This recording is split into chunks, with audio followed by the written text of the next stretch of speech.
If you're a player just like myself, who's been playing the game since the start, you're very fastly approaching your 300 pity for the 5-star selector on the standard banner. Some of you may have already hit it, and you're just sitting on your choice. Currently, we've got the one chance at selecting a unit, so you've got to make the best choice that we can in order to most benefit your account.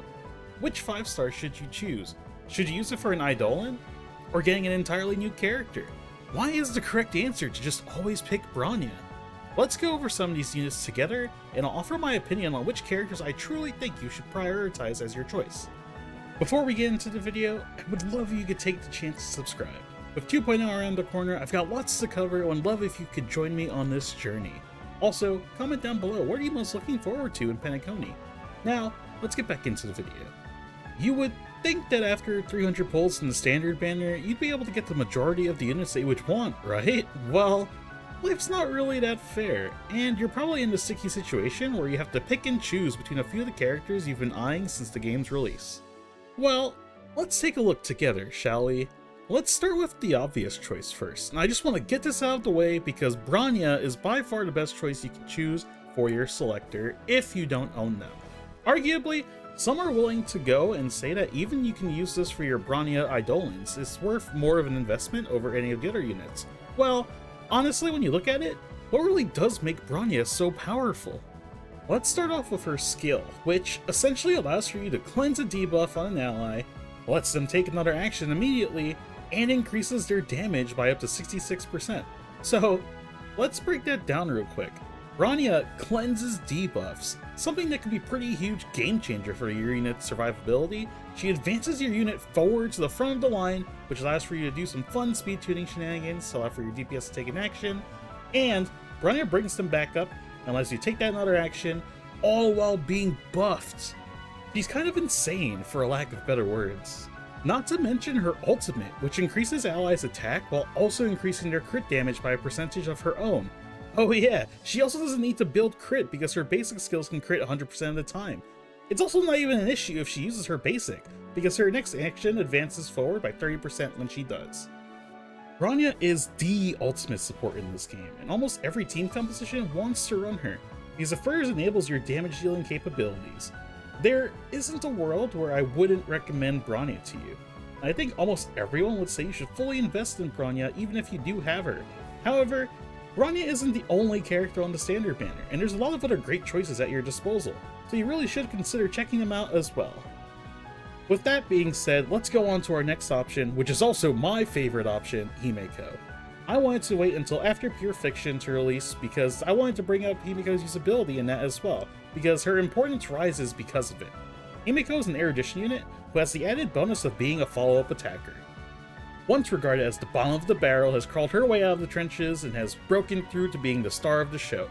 Our navigator here is having her presence known and won't let those words ever cause her any harm in elegance and grace. Specializing in being an AoE killer, Himeko has the bonus effect from her talent, triggering a follow-up based on it when an enemy is inflicted with Weakness Break. Small enemies will grant 1 charge, while elite enemies will grant 3. 3 points is what's required to trigger that follow-up. When paired correctly with the right teammates, Himeko is a force to be reckoned with. Not to forget about her ultimate, which has an additional effect of when it's being used to defeat an enemy, you'll additionally gain back 5 energy per kill. That's really helpful in Pure Fiction, when there's a lot of small fry to take down, leading for your Himeko to do even more damage. If you're lacking yourself some AoE options for this new mode, and want someone who can help guarantee you some results, I really do recommend picking up Himeko. Her value will only continue to rise with more and more Pure Fiction stages being released, and especially with the release of Ruan Mei, Weakness Break is becoming something that is more and more sought after. Don't miss out on something great. Speaking of the greats, the next unit we'll be talking about is Welt. Welt's an interesting choice in this game, as originally I had not considered much about his core skills and capabilities. However, as I slowly began to progress through the game, and I started to understand how he works more and more, I began to realize that Welt is actually such an incredible unit. Being a Nihility unit, Welt has an interesting playstyle with debuffs that the other characters don't really have to worry or consider about. Using Welt's skill, he's able to deal damage to the target while additionally dealing damage to other random enemies. These attacks can hit the same target as well, and additionally he has a base chance to reduce the enemy's speed by 10% for 2 turns. This is one of our more defensive options, but Having the enemy's speed being lowered potentially and allowing for them to have one less action is actually very good. This could be the difference between you surviving or being destroyed, and there is no other option. Let's go into another important part of his kit, and that being his ultimate. His ultimate attacks all enemies and has a base chance to be able to imprison an enemy for 1 turn. Additionally, when enemy is imprisoned, they will have their action delayed by up to 40% and speed reduced by up to 10%. Being able to delay an enemy from taking their action is absolutely incredible, and this also allows for interesting use cases such as being able to stop enemies that take double actions. You can use Walt's ultimate between their 2 actions and delay them from even using that second action because of the ultimate's imprisonment. This leads to some unique gameplay scenarios where you could essentially stop your enemy from being able to do their major damaging ability, and it's also important to mention that this could allow your Welt to act as a pseudo-sustainer in a broader sense, increasing your team's survivability. Pairing this up with his traces that also further boost the power of his ultimate, while also granting the enemies with a damage received debuff by 12%, Welt really does offer quite the variety to the mix. This is what the power of the first Herrscher is, and this isn't even everything he could show us just yet. Our old man still got some life in him. Next up, let's talk about Clara. Clara is a physical destruction unit with the focus on counterattacks. Clara's sort of a monster. Well, I'll take that back. She's precious and we should protect her. And protect her we shall. Clara is paired with Svarog, who protects her from incoming damage and then will initiate the counter himself. Cause problems with Clara, and you'll have to deal with Big Boss Svarog himself. Anytime Clara is hit, Svarog protects Clara, and allows her to take 10% reduced damage. Additionally, Svarog will counter hit the enemy and apply the Mark of Counter. So what is the Mark of Counter? Well, upon using her skill, Svarog will launch missiles to attack all enemies on the field, and additionally, Svarog will also deal an additional attack to the enemies that have that mark. Afterwards, the mark will be removed. Additionally, with Clara's ultimate, the damage dealt to her is further reduced, while also increasing her chances of being hit. Svarog's counter hit is also further enhanced, where it will now become a blast attack. Also, if a unit on our team is attacked that is not Clara, the effect will still trigger for a total of 2 times. These are all such great choices for you to pick up from the standard banner, but there's still some other characters to mention before we wrap this all up. However, I do believe that these ones have less of a priority, and you should be considering them from a case-to-case basis based on what is necessary for your account. Let's start with Gepard. Gepard is a really incredible preservation unit. He can grant your entire team with a party shield from his ultimate, which is pretty nice. His skill allows for him to have a chance to freeze an enemy, which should come in handy if you're in a sticky situation. He also has a self-revive baked into his kit. He's quite literally the pinnacle of defensive gameplay. But as the game's evolved, Gepard's usage has began to become lower and lower. This doesn't discredit the power of his shielding and whatnot. Bringing Gepard into the simulated universe is a great way to take advantage of the preservation buffs, and Gepard really does give your team a huge boost with his shield strength and survivability at that. This shouldn't be something that's taken lightly because it is a really great option. Next on the list is Bailu. Bailu at the start of the game would be one of those characters that we were desperately looking for.